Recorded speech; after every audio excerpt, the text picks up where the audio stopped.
Want to download or read online PDF for free? Step 1. Write readbookstree.com in your browser. Search your favorite book, right-click on title book, copy the link and paste in your browser. Don't forget erase this part and enter. It will directly go into the file. So what are you waiting for? Hurry up, read online or download PDF now. All just on readbookstree.com.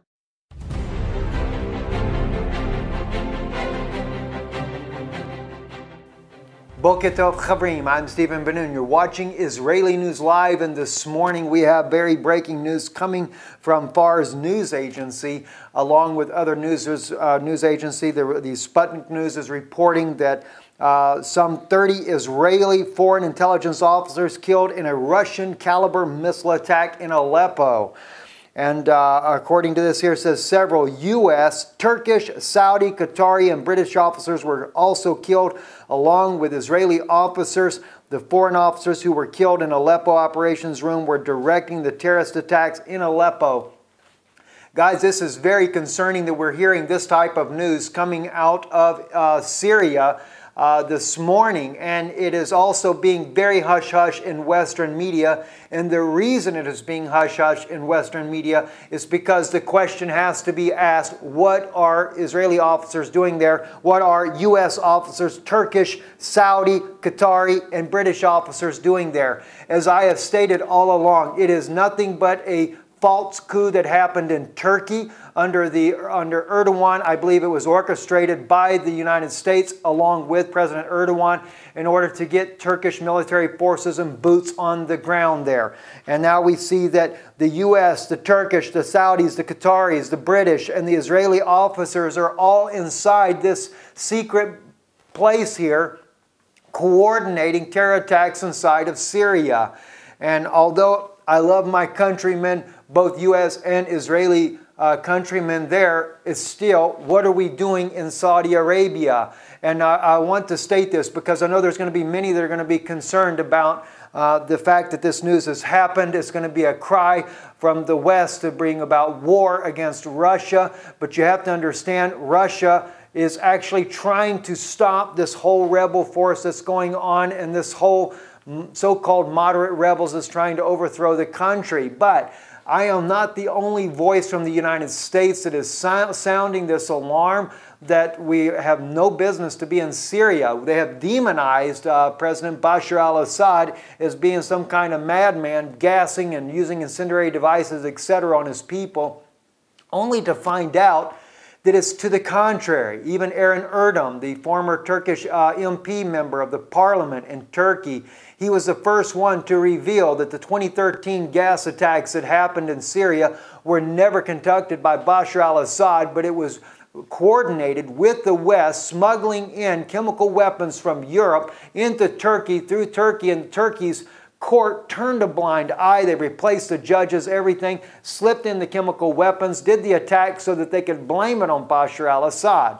And we're finding out similar things again with this situation that is happening even now with the incendiary devices, that it is not Russia that's doing it, but we're finding that even recently Saudi Arabia also, they've been given phosphorus munitions. They're using it against the people in Yemen, and as well, those things are coming into the hands of the groups inside of Syria, being used against the civilians, only to build a momentous campaign, media campaign in the West to try to demonize the Syrian people. And one thing I might add to that, and this is what we're going to close out this news broadcast with, I want you to hear. This here is a panel. I'm only using 3 of the 5 that are in there, but I want you to listen to what a U.S.-led delegation that went to Syria firsthand, went to Damascus, and found out that it was nothing but a bunch of lies and propaganda by the U.S. government that is controlled by the U.S. corporate media to demonize Syria and to make it look like as if Assad was a regime and was trying to just dictate over his people. They met with both opposition and Syrian forces, and they come back with a report that clearly lets us know that this had nothing to do but with false propaganda. It has been a constant desire to bring down Bashar al-Assad, For what reason? There's other things we could go in on that, but right now we're trying to cover the breaking story here that yes, indeed, Russia has fired missiles and there has been a tremendous loss of life, both U.S., Israeli, and the Saudis, the Turkish, and Qatar. They are all involved in trying to crush this country down, and Russia finally is standing up and is going to bring that down. Now, I know many of my friends would say, are we looking at Ezekiel 38 as far as from a prophetic standpoint? We may be. Some have said Russia would be, the Ezekiel 30 would be Gog. I think it's personally America that is Gog, and this may be the one thing here that drags all of their armies inside of here to try to take Russia out. Then others might say this would be the hook in the jaws for Russia and bring them down, but Russia is one nation, and we see in the prophecy of Ezekiel that it is jaws and hooks, plural, so it is a multinational force that comes in, and we see a multinational force there. My condolences also go to those families, the U.S., the British, even the Turkish and Saudis. I mean, these are loved ones of people that have died in this, just as the loved ones of the Syrians that have died in this war as well. As we've seen, the sad cases of its loss of life, friends, is a loss of life. It doesn't matter what nationality. I do have a heart for that, and my condolences to all the families that have died into this. But I think if the West would have stayed out of Syria, we wouldn't have the problem we're having today. I'm Stephen Ben-Nun with Israeli News Live. It was our consideration that we had to reach out to the U.S. peace movement and ask that they participate in a delegation to Syria to see for themselves what existed, to speak to both officials and non-officials, civil society, to try to determine for themselves, independently, the situation in Syria and the road to peace. That is our responsibility. Our responsibility is to reach out first to the U.S. peace movement and then to the American people.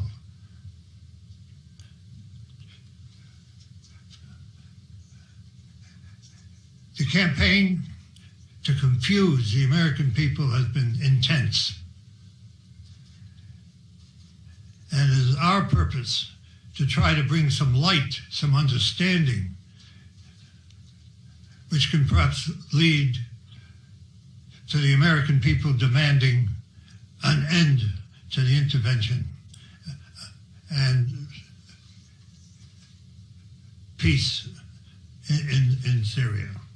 What Alfred said is so true. We are fighting a mass of propaganda that has demonized the Syrian government, demonized its leaders, an effort that precedes every other intervention that the United States has made over the course of many, many decades in order to convince people that it's okay for quote-unquote humanitarian reasons to overthrow a government and to replace it with whatever. The United States prefers a government that is not independent, that is a willing participant in what the whatever U.S. policy is. So what we saw in Damascus and what we saw in the two villages we visited outside Damascus belies the propaganda that has overwhelmed us. It's hard. It's hard for even those of us who have been in the peace movement for a long time. It's hard for us to ignore this propaganda. It is so well orchestrated. Work together, coming back in cooperation to try to bring the message and the truth back to the United States. As an American citizen,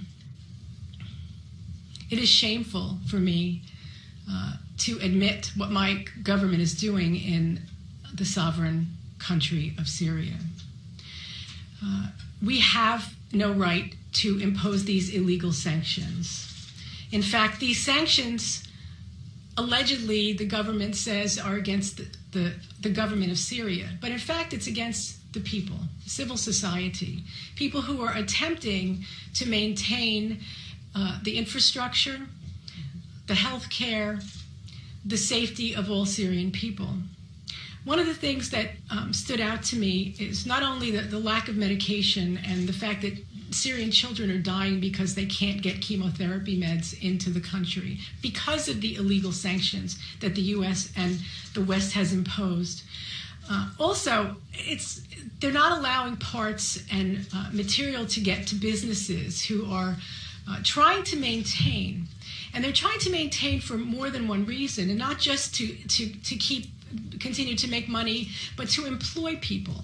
Because when people have no way to earn a living, they become desperate.